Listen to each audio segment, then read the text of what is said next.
যখন কোনো রকম ফ্রিজ ছিল না, আমাদের নানি দাদিরা যেভাবে সারা বছর কাঁঠালের বিচি সংরক্ষণ করে খেতেন, সেই পদ্ধতি আজকে আপনাদের সাথে শেয়ার করব। এভাবে কাঁঠালের বিচি সংরক্ষণ করলে নষ্ট হবে না, ছত্রাক পড়বে না, একদম টাটকা থাকবে। তার জন্য কাঁঠালের বিচি প্রথমে খুব ভালো করে ধুয়ে পরিষ্কার করে রোদে খুব ভালো করে শুকিয়ে নিতে হবে।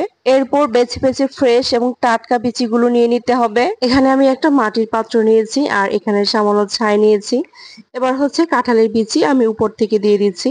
তো এখানে কিছু কাঁঠালের বিচি ছড়িয়ে দেওয়ার পর আমি উপর থেকে আবারও কিছু ছাই ছড়িয়ে দিচ্ছি। তো ছাই দিয়ে প্রথম লেয়ারটা আমি ঢেকে দিচ্ছি। এরপর হচ্ছে আমি আবারও কাঁঠালের বিচি দিয়ে আবারও ছাই দিয়ে দিচ্ছি। তো এইভাবে কাঁঠালের বিচি আর ছাই দিয়ে লেয়ার করে করে বাটি ভর্তি করে রাখতে হবে। কাঁঠালের বিচি সংরক্ষণ করার জন্য আমি এখানে ছাই ব্যবহার করছি, আর আপনাদের হাতের কাছে যদি ছাই না থাকে সেক্ষেত্রে কিন্তু এখানে বালি ব্যবহার করতে পারেন। বালি অথবা ছাই এই দুটো যে কোনো একটা দিয়েই কিন্তু এই কাঁঠালের বিচি সারা বছর সংরক্ষণ করা যায়। তো আমাদের নানি দাদিদের কাছে যখন কোনো রকম ফ্রিজ ছিল না, তখন কিন্তু তারা এভাবেই কাঁঠালের বিচি সারা বছরের জন্য সংরক্ষণ করে রাখতেন।